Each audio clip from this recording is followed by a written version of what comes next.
Hello there, second one of the day, aren't you lucky? I've been watching, and this could be my new job if I could swing it, but I don't think I'd get paid.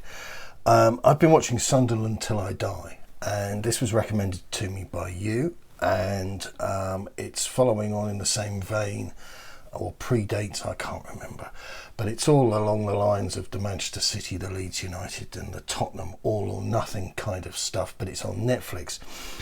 And I'm only a few episodes in, and this is my spiel, this is the shtick, this is the thing that I watch a few episodes, because it's always more than enough to give you a flavour, and then it allows you to keep going and watch the rest, because I don't need to watch all of them before I talk to you.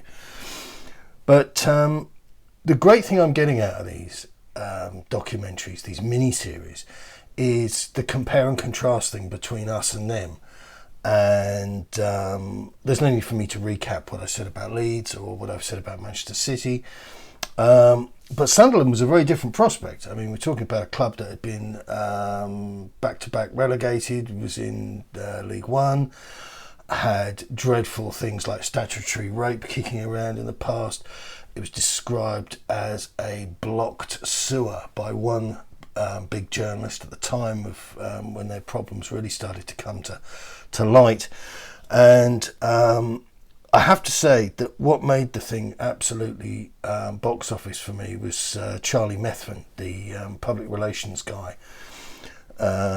who was an extraordinary character in the midst of this club set in the north of England, a part of the world with traditionally, should we say, challenging environments, and then we had this guy from Eton, his alma mater. Was it Oxford? I think, yeah, Exeter College, Oxford. I'm not sure, but anyway, it doesn't matter. He was just talk about drop a man out of his comfort zone. So what I wanted to do, and this is a little bit Heath Robinson, but until we get the whole tech thing really sorted out, and I promise you it's on its way, I just wanted to play to you. This is Charlie talking to, oh, there's the dog going bonkers, it might be a postman or something. I just wanted to play to you Charlie addressing a supporters meeting. So this is, as you can imagine, it looks to be held in like a sort of working men's club, something like that. There's a bar, tables with guys with pints on. And this is Charlie's first conversation, if you like, direct to the fans. And he's going to come out with a few points. It doesn't last very long. And I'm then going to ask you some things to think about. First question then. What's your long-term plans? Are you in it? Or are you trying to build them up to see how much your honest long-term plans you show? In an ideal world, we'd be here for quite a while, because we both absolutely adore football, and we also both know that we will never again run a football club as big as this. A lot of fans don't realise how bad financially the situation had got to. The place was an absolute shit show. The staff didn't understand that, had no conception of it, which was really disturbing. Up to and including the finance department just didn't know where the money was, because the entire culture was, at the end of every month, what we do is we send a bill to a rich man in Florida, and he signs a cheque, and that's it. And we came here and we found deal after deal after deal after deal where Sunderland had been absolutely shafted. And as football fans, it made us quite angry. Our view is that really strong organisations and healthy and proud organisations can run well, end up funding themselves. And there's a moral point to it, which is, if it's run out of its own revenues, those revenues are your revenues, are the fans' revenues. And that makes it the fans' club. Once it's being funded by a rich man, it's not your club, it's his club. And if you're worried about being irrelevant, you become irrelevant at that point. When you're a club as big as Sunderland, with the potential that Sunderland has, with the history that Sunderland has, it's up to us to put in place the structures, the philosophy, the mechanisms that drives the revenues up and means that we're actually properly sustainable. And then you'll be able to look at us and just say, it's our club. We pay for it. You guys administer it. But it's our club. And that's where we want to get to. I think he gets it. I know, like, he's from Oxfordshire, but... So there you go.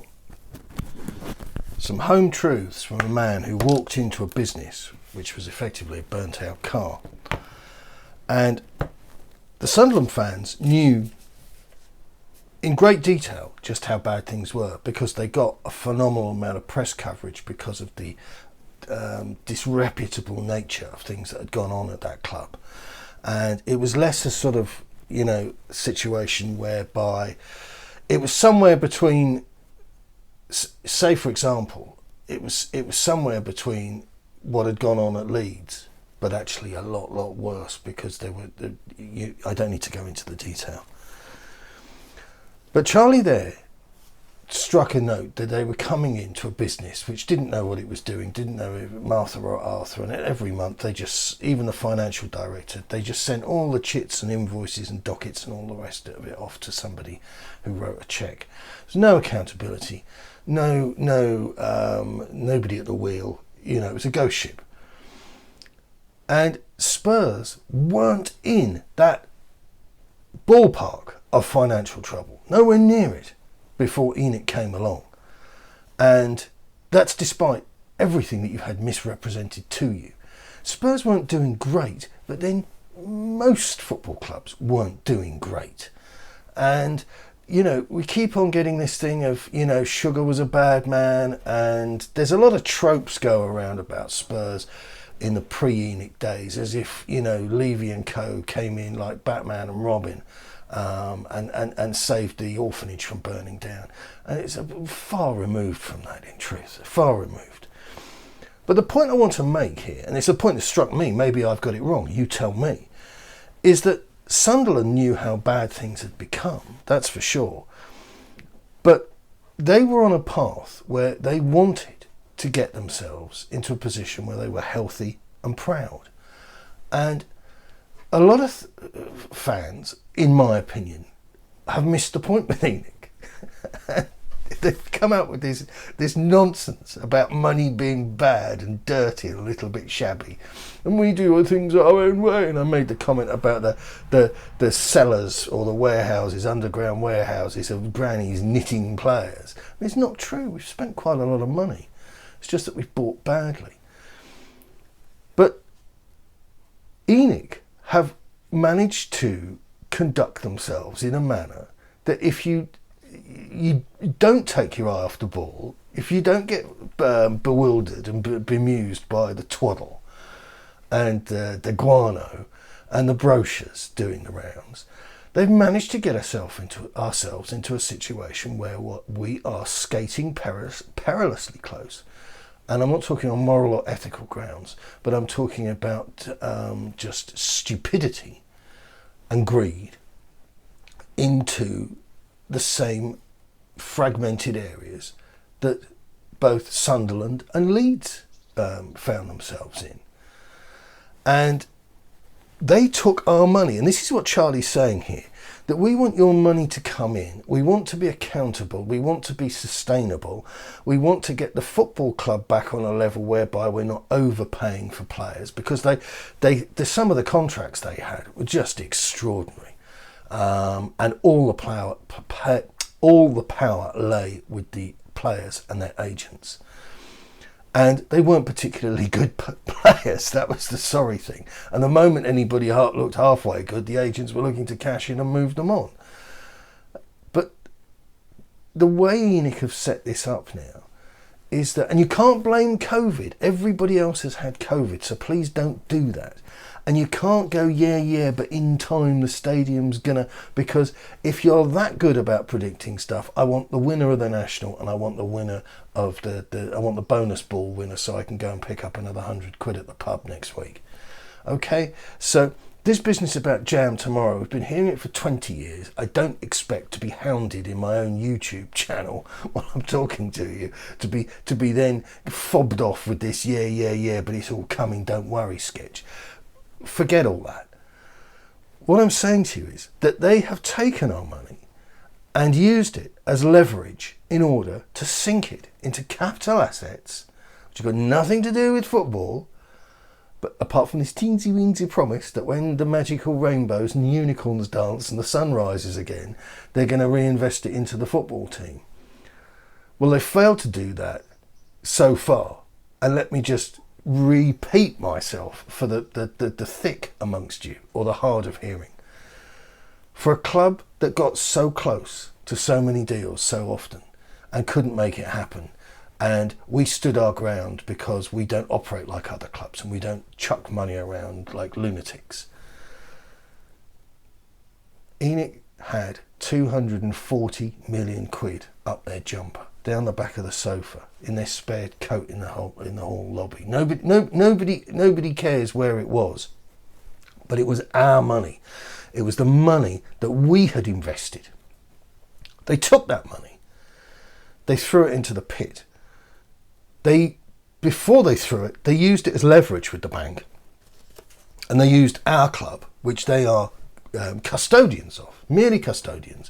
So it's a bit like your gas money you keep in the tin on over the mantelpiece, and you know your father or your mother comes home drunk and says, "Oh yeah, the gas money. Well, you see, the thing is, right, we're going to be a little bit tight this week if we paid the gas. So, but the horse didn't come in." So now we don't have any money for food or gas. And that's what Tottenham have done under ENIC. That's what they've done. Make no mistake. They have leveraged us into a position of being vulnerable under any circumstances. And how do the fans feel? What was the word that Charlie used in that clip? That the fans felt irrelevant. And I feel irrelevant. How do you think the fans that are talking about holding up bed sheets and having a few room temperature cans of beer and singing songs about Daniel Levy and we're all going to have a party, how do you think they feel in their heart of hearts? If you sit them down, how do you think they actually say they feel? They'll come out with lots of words, but one key word is irrelevant. The Supporters Trust hasn't done anything for the fans. I'm not interested in any excuses. It's not a debate I'm having with you. I'm telling you. The Supporters Trust have done nothing. If they'd have done something, you wouldn't be feeling irrelevant right now. So, this is the path that you've been led down, the garden path. That Tottenham were in enormous trouble. The saviours came in and spared us the misery. And the shipwrecks in the storm were such as, Sunderland and Leeds United. And the reality is, these were just massively atypical, unnatural happenings in the same marketplace. Not something that we should have been going to bed every night and, please don't do a Leeds, please don't do a Leeds. Because the chances of that happening were virtually nil. Is the club healthy? No, it's not healthy at all. There's constant things that come out in the public relations debacle. And even the communications officer, who's had a pretty easy run of a crappy job for 15 years, has just quit. Do we feel proud? Do we have our pride? What's there to be proud of? Chucking a manager out the building 6 days before a cup final. Does that fill you with pride? The revenues have been leveraged and sunk into capital assets in order to make the investment company more money.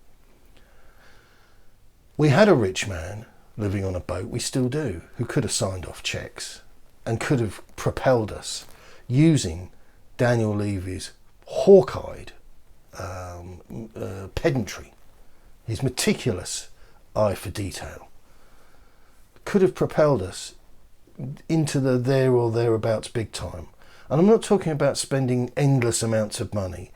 And when we're on the subject of dirty oil money and dirty Russian money, where do you think Joe Lewis's money comes from? I'm not suggesting anything, I'm just asking you a question. Just because he hasn't spent it doesn't mean we can't scrutinise it. So are we healthy? No. Are we proud? Of course we're not proud. Are we feeling irrelevant? I'd say we feel immensely irrelevant right now. Funny old game, isn't it? Something to ponder. Good luck. Keep it Tottenham.